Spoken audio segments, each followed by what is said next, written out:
नमो भगवते वासुदेवाय नमः। फ्रेंड्स, आज की इस वीडियो में हम श्री सत्यनारायण भगवान व्रत की कथा सुनेंगे। फ्रेंड्स, सत्यनारायण व्रत कथा सुनने से पहले अपने हाथों में हम थोड़े से पुष्प या फिर अक्षत ले लेंगे। उसके बाद कथा का श्रवण करेंगे। हमारे शास्त्रों में बताया गया है कि सत्यनारायण व्रत कथा का पाठ करने से व्यक्ति को 1000 यज्ञ करने के बराबर पुण्य फल की प्राप्ति होती है। सत्यनारायण भगवान व्रत कथा में भगवान विष्णु के सत्य स्वरूप के बारे में बताया गया है और इस व्रत का पाठ करने से घर में सुख समृद्धि का वास होता है और भगवान विष्णु की कृपा बनी रहती है। एक समय की बात है, नैमिषारण्य तीर्थ में सौनकादि 88,000 ऋषियों ने श्री सूत जी से पूछा कि हे प्रभु, इस कलयुग में वेद विद्या रहित मनुष्यों को प्रभु भक्ति किस प्रकार मिल सकती है तथा उनका उद्धार कैसे होगा। हे मुनि श्रेष्ठ, कोई ऐसा तप बताइए जिससे थोड़े समय में ही पुण्य मिले और मनमांचित फल भी मिल जाए। इस प्रकार की कथा सुनने की हम इच्छा रखते हैं। सर्व शास्त्रों के ज्ञाता सूत जी बोले, हे वैष्णव में पूज्य, आप सभी ने प्राणियों के हित की बात पूछी है, इसलिए मैं एक ऐसे श्रेष्ठ व्रत के बारे में आप लोगों को बताऊंगा जिसे नारद जी ने लक्ष्मी नारायण जी से पूछा था तथा लक्ष्मीपति ने मणि श्रेष्ठ नारद जी से कहा था। आप इसे ध्यान से सुनिए। एक समय की बात है, योगी राज नारद जी दूसरों के हित की इच्छा के लिए अनेकों लोकों में घूमते हुए मृत्यु लोक में आ पहुँचे। यहाँ उन्होंने अनेक योनियों में जन्मे प्रायः सभी मनुष्यों को अपने कर्म द्वारा अनेकों दुखों से पीड़ित देखा। उनका दुख देख नारद जी सोचने लगे कि कैसा यत्न किया जिसके करने से निश्चित रूप से मानव के दुखों का अंत हो जाए। इसी विचार का मनन करते हुए वह विष्णु लोक में गए। वहां वह देवों के इस नारायण की स्तुति करने लगे, जिनके हाथों में शंख चक्र गदा और पद्म थे, गले में बरमाला पहने थे। स्तुति करते हुए नारद जी बोले कि हे भगवान, आप अत्यंत शक्ति से संपन्न हैं। मन तथा वाणी भी आपको नहीं पा सकती। आपका आदि मध्य तथा अंत नहीं है। निर्गुण स्वरूप सृष्टि के कारण भक्तों के दुख को दूर करने वाले हैं। आपको मेरा नमस्कार है। नारद जी की स्तुति सुन विष्णु भगवान बोले कि हे मुनि श्रेष्ठ, आपके मन में क्या बात है? आप किस काम के लिए पधारे हैं, उसे निसंकोच कहो। इस पर नारद मुनि बोले कि हे मृत्यु लोक में अनेक योनियों में जन्मे मनुष्य अपने कर्मों के द्वारा अनेकों दुखों से दुखी हो रहा है। हे नाथ, आप मुझ पर दया रखते हैं तो बताइए वह थोड़े ही प्रयास से अपने दुखों से कैसे छुटकारा पा सकते हैं। श्री हरि बोले, हे नारद, मनुष्यों की भलाई के लिए तुमने तो बहुत अच्छी बात पूछी है, जिसके करने से मनुष्य मोह से छूट जाता है। वह बात मैं कहता हूँ, उसे सुनो। स्वर्ग लोक व मृत्यु लोक दोनों में एक दुर्लभ उत्पन्न व्रत है जो पुण्य देने वाला है। आज प्रेम बस होकर मैं तुमसे कहता हूँ, श्री सत्यनारायण भगवान का यह व्रत अच्छी तरह विधान पूर्वक करके मनुष्य तुरंत ही सुख भोग कर मरने पर मोक्ष पाता है। श्री हरि के वचन सुन नारद जी बोले कि उस व्रत का फल क्या है और उसका विधान क्या है, यह व्रत किसने किया था, इस व्रत को किस दिन करना चाहिए, सभी कुछ विस्तार से बताए। नारद जी की बात सुनकर श्री हरि बोले, दुख व शोक को दूर करने वाला यह सभी स्थानों पर विजय दिलाने वाला है। मानव को भक्ति व श्रद्धा के साथ शाम को श्री सत्यनारायण की पूजा धर्म परायण होकर ब्राह्मणों व बंधुओं के साथ करनी चाहिए। भक्ति भाव से ही नैवेद्य, केले का फल और घी, दूध और गेहूं का आटा सवाया लें। गेहूं के स्थान पर साठी का आटा, शक्कर तथा गुड़ लेकर वह सभी बच्छा योग्य पदार्थों को मिलाकर भगवान का भोग लगाएं। ब्राह्मणों सहित बंधु बांधवों को भी भोजन कराएं। उसके बाद स्वयं भोजन करें। भजन कीर्तन के साथ भगवान की भक्ति में लीन हो जाएं। इस तरह से सत्यनारायण भगवान का व्रत करने से मनुष्य की सारी इच्छाएं निश्चित रूप से पूरी होती हैं। इस कालिकाल अर्थात कलयुग में मृत्यु लोक में मोक्ष का यही एक सरल उपाय बताया गया है। श्री सत्यनारायण व्रत का प्रथम अध्याय संपूर्ण। बोलिए श्री सत्यनारायण भगवान की जय। सत्यनारायण भगवान व्रत कथा का दूसरा अध्याय। सूत जी बोले, हे ऋषियों, जिसने पहले इस समय में इस व्रत को किया है उसका इतिहास कहता हूँ, ध्यान से सुनो। सुंदर काशीपुर नगरी में एक अत्यंत निर्धन ब्राह्मण रहता था। भूख प्यास से परेशान हुआ धरती पर घूमता रहता था। ब्राह्मणों से प्रेम करने वाले भगवान ने एक दिन ब्राह्मण का वेश धारण कर उसके पास जाकर पूछा, हे विप्र, नित्य दुखी होकर तुम पृथ्वी पर क्यों घूमते फिरते हो? दीन ब्राह्मण बोला, मैं निर्धन ब्राह्मण हूँ, भिक्षा के लिए धरती पर घूमता हूँ। हे भगवान, यदि आप कोई ऐसा उपाय जानते हो तो बताइए। व्रत ब्राह्मण कहता है कि सत्यनारायण भगवान मनोवांछित फल देने वाले हैं, इसलिए तुम उनका पूजन करो। इसे करने से मनुष्य सभी दुखों से मुक्त हो जाएगा। व्रत ब्राह्मण बनकर आए सत्यनारायण भगवान उस निर्धन ब्राह्मण को व्रत का सारा विधान बताकर अंतर ध्यान हो गए। ब्राह्मण मन ही मन सोचने लगा कि जिस व्रत ब्राह्मण करने को कह गया है उसे मैं जरूर करूंगा। यह निश्चय करने के बाद उसे रात में नींद नहीं आई। वह सवेरे उठकर सत्यनारायण भगवान के व्रत का निश्चय कर भिक्षा के लिए चला गया। उस दिन निर्धन ब्राह्मण को भिक्षा में बहुत धन मिला, जिससे उसने बंधु बांधवों के साथ मिलकर श्री सत्यनारायण भगवान का व्रत किया। भगवान सत्यनारायण का व्रत संपन्न करने के बाद वह निर्धन ब्राह्मण सभी दुखों से छूट गया और अनेक प्रकार की संपत्तियों से युक्त हो गया। उसी समय से यह ब्राह्मण हर माह इस व्रत को करने लगा। इस तरह से सत्यनारायण भगवान के व्रत को जो मनुष्य करेगा वह सभी प्रकार से पापों से छूटकर मोक्ष को प्राप्त होगा। जो मनुष्य इस व्रत को करेगा वह भी सभी दुखों से मुक्त हो जाएगा। सूत जी बोले कि इस तरह से नारद जी से नारायण जी का कहा हुआ श्री सत्यनारायण व्रत को मैंने तुमसे कहा है। हे विप्रो, मैं अब क्या कहूँ? ऋषि बोले, हे मुनिवर, संसार में उस विप्र से सुनकर और किस किस ने इस व्रत को किया है, हम सब इसको सुनना चाहते हैं। इसके लिए हमारे मन में श्रद्धा का भाव है। सूत जी बोले, हे मुनियों, जिसने इस व्रत को किया है वे सब सुनो। एक समय वही विप्र धन और ऐश्वर्य के अनुसार अपने बंधु बांधवों के साथ इस व्रत को करने के लिए तैयार हुआ। उसी समय एक लकड़ी बेचने वाला बूढ़ा आदमी आया और लकड़ियां बाहर रखकर अंदर ब्राह्मण के घर में गया। प्यास से दुखी हुआ लकड़हारा उनको व्रत करते देख विप्र को नमस्कार कर पूछने लगा कि आप यह क्या कर रहे हो? तो उन्होंने बताया कि व्रत कर रहा हूँ तथा इसे करने से क्या फल मिलेगा, कृपया करके मुझे बताएं। ब्राह्मण ने कहा कि सब मनोकामनाओं को पूरा करने वाला यह सत्यनारायण भगवान का व्रत है।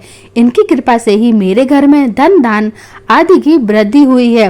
विप्र से सत्यनारायण व्रत के बारे में जानकर लकड़हारा बहुत प्रसन्न हुआ। चरणामृत लेकर और प्रसाद खाने के बाद वह अपने घर को आ गया।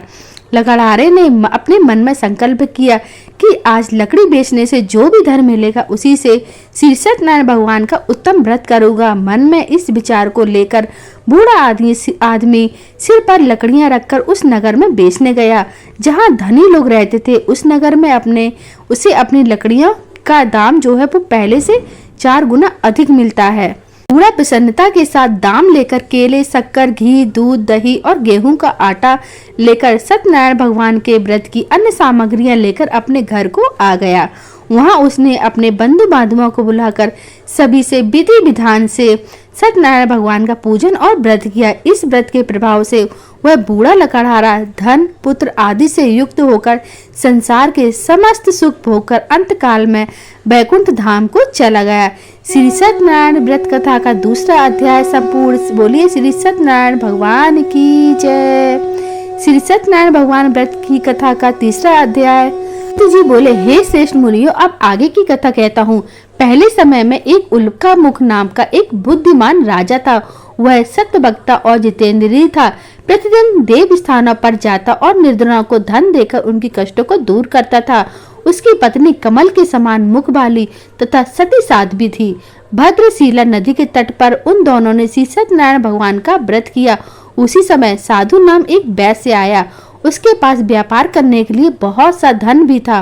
राजा को व्रत करते देखकर वह विनय के साथ पूछने लगा कि हे राजन, भक्ति भाव से पूर्ण होकर आप यह क्या कर रहे हो? मैं सुनने की इच्छा रखता हूँ, तो आप मुझे बताएं। राजा बोला, हे साधु, अपने बंधु बांधवों के साथ पुत्रादि की प्राप्ति के लिए एक महाशक्तिमान श्री सत्यनारायण भगवान का व्रत व पूजन कर रहा हूँ। राजा के वचन सुन साधु आदर से बोला, हे राजन, मुझे इस व्रत का सारा विधान कहिए। आप ही कथा अनुसार मैं भी इस व्रत को करूंगा। मेरी भी संतान नहीं है और इस व्रत को करने से निश्चित रूप से मुझे संतान की प्राप्ति होगी। राजा से व्रत का सारा विधान सुन व्यापार से निवृत्त हो वह अपने घर आया। साधु वैश्य ने अपनी पत्नी को संतान देने वाले इस व्रत का वर्णन सुनाया और कहा कि जब मेरी संतान होगी तब मैं इस व्रत को करूंगा। साधु ने इस तरह के वचन अपनी पत्नी लीलावती से कहे। एक दिन लीलावती अपने पति के साथ आनंदित हो सांसारिक धर्म से प्रवृत्त होकर सत्यनारायण भगवान की कृपा से गर्भवती हो गई। 10वें महीने में उसके गर्भ से एक सुंदर कन्या ने जन्म लिया। दिनों दिन वह कन्या ऐसे बढ़ने लगी जैसे शुक्ल पक्ष का चंद्रमा बढ़ता है। माता पिता ने अपनी कन्या का नाम कलावती रखा। एक दिन लीलावती ने मीठे शब्दों में अपने पति को याद दिलाया कि आपने सत्यनारायण भगवान के जिस व्रत को करने का संकल्प लिया था उसे करने का समय आ गया है, आप इस व्रत को करिए। साधु बोला, हे प्रिय, इस व्रत को मैं उसके विवाह पर करूंगा। इस प्रकार अपनी पत्नी को आश्वासन देकर वह नगर को चला गया। कलावती पिता के घर में रहकर वृद्धि को प्राप्त हो गई। साधु ने एक बार नगर में अपनी कन्या को सखियों के साथ देखा तो तुरंत ही दूत को बुलाया और कहा कि मेरी कन्या के योग्य वर देख कर आओ। साधु की बात सुनकर दूत कंचन नगर में पहुंचा और वहां देखभाल कर लड़की के सुयोग्य बाड़िक पुत्र को ले आया। सुयोग्य लड़के को देख साधु ने बंधु बांधवों को बुलाकर अपनी पुत्री का विवाह कर दिया। लेकिन दुर्भाग्य की बात यह कि साधु ने अभी भी श्री सत्यनारायण भगवान का व्रत नहीं किया। इस पर श्री भगवान क्रोधित हो गए और श्राप दिया कि साधु को अत्यधिक दुख मिले। अपने कर्म में कुशल साधु बनिया जमाई को लेकर समुद्र के पास स्थित रत्नासारपुर नगर में गया। वहां जाकर दामाद ससुर दोनों मिलकर चंद्रकेतु राजा के नगर में व्यापार करने लगे। एक दिन भगवान श्री सत्यनारायण की माया से एक चोर राजा का धन चुराकर भाग रहा था। उसने राजा के सिपाहियों को अपना पीछा करते देख चुराया धन वहां पर रख दिया जहां साधु अपने जमाई के साथ ठहरा हुआ था। राजा ने सिपाहियों से साधु वैश्य के पास राजा का धन पड़ा देखा तो वह ससुर जमाई दोनों को बांधकर प्रसन्नता से राजा के पास ले गए और कहा कि उन दोनों चोरों को हम पकड़ लाए हैं, आप आगे की कार्रवाई की आज्ञा दें। राजा की आज्ञा से उन दोनों को कठिन कारावास में डाल दिया गया और उनका सारा धन भी उनसे छीन लिया गया। सत्यनारायण भगवान के श्राप से साधु की पत्नी भी बहुत दुखी हुई। घर में जो धन रखा था उसे चोर चुरा ले गए।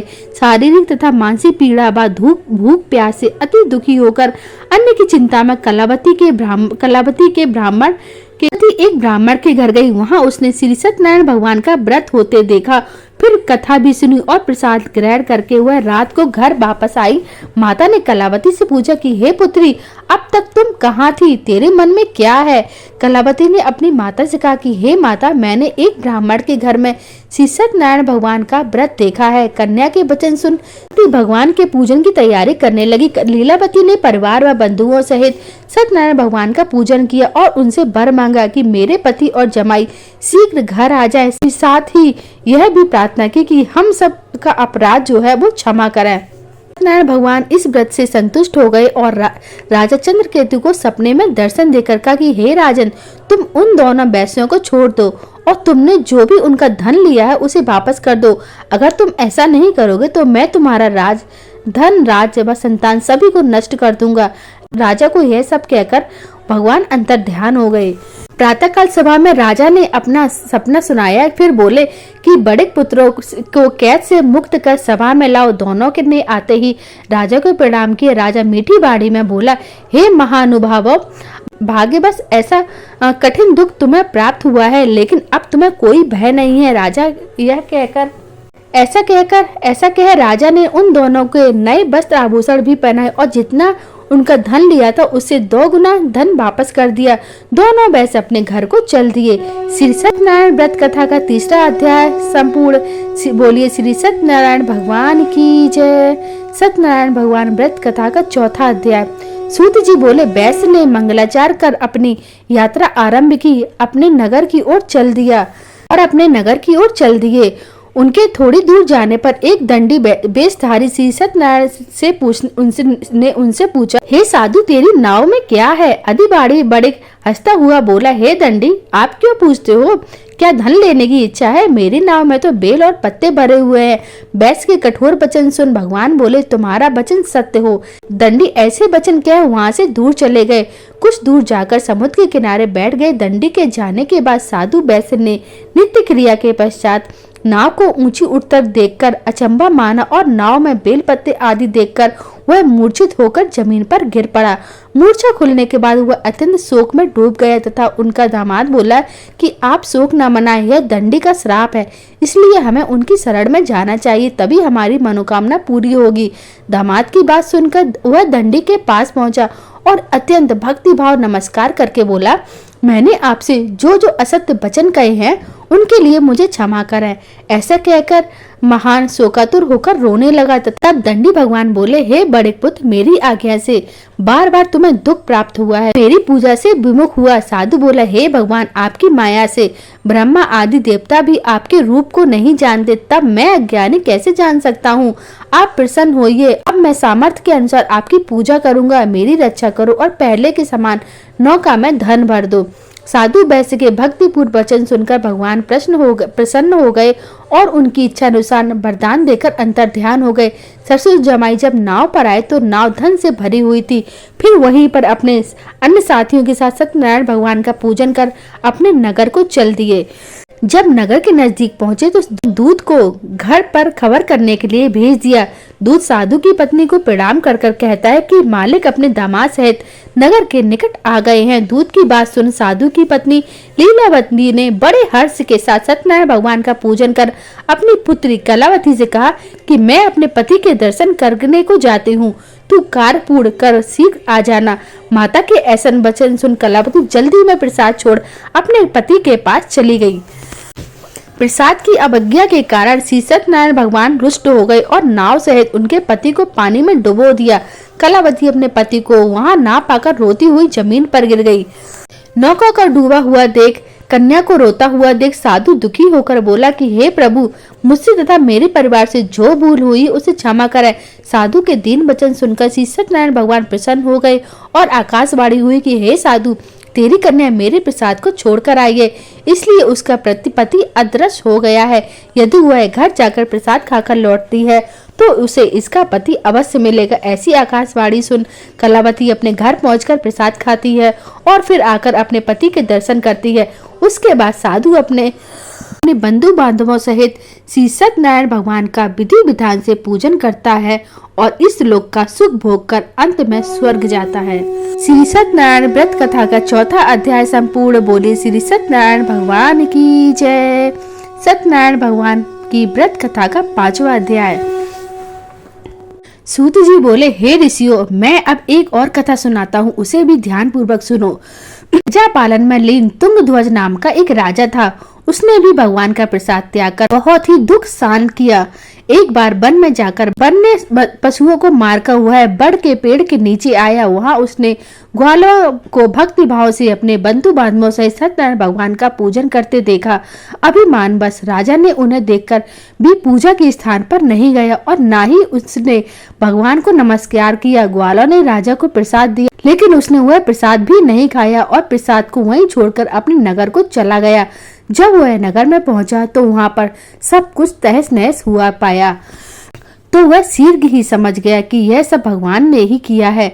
वह दोबारा ग्वालों के पास पहुंचा और विधि पूर्वक पूजा का प्रसाद खाया तो सत्यनारायण भगवान की कृपा से सब कुछ पहले जैसा हो गया। दीर्घ काल तक सुख भोगने के बाद मरणोपरांत उसे स्वर्ग लोक की प्राप्ति हुई। जो मनुष्य परम दुर्लभ इस व्रत को करेगा तो भगवान सत्यनारायण भगवान की अनुकंपा से उसे धन दान की प्राप्ति होगी, निर्धन धनी हो जाएगा और भय मुक्त हो जीवन जीता है। संतानहीन मनुष्य को संतान सुख मिलता है और सारे मनोरथ पूर्ण होने पर मानव अंत काल में वैकुंठ धाम को जाता है। सूत जी बोले, जिन्होंने पहले इस व्रत को किया है अब उनके दूसरे जन्म की कथा सुना कहता हूँ। वृद्ध सतानंद ब्राह्मण ने सुदामा का जन्म लेकर मोक्ष की प्राप्ति की। लकड़हारे ने अगले जन्म में निषाद बनकर मोक्ष प्राप्त किया। उल्कामुख नाम का राजा दशरथ होकर बैकुंठ को गए। साधु नाम के वैश्य ने मोरध्वज बनकर अपने पुत्र को आरे से चीरकर मोक्ष पाया। महाराज तुंगध्वज ने स्वयंभू होकर भगवान में भक्ति युक्त हो कर्म कर मोक्ष पाया। श्री सत्यनारायण व्रत कथा का 5वां अध्याय संपूर्ण। बोलिए श्री सत्यनारायण भगवान की जय। फ्रेंड्स, श्री सत्यनारायण भगवान की कथा यहीं पर समाप्त होती है।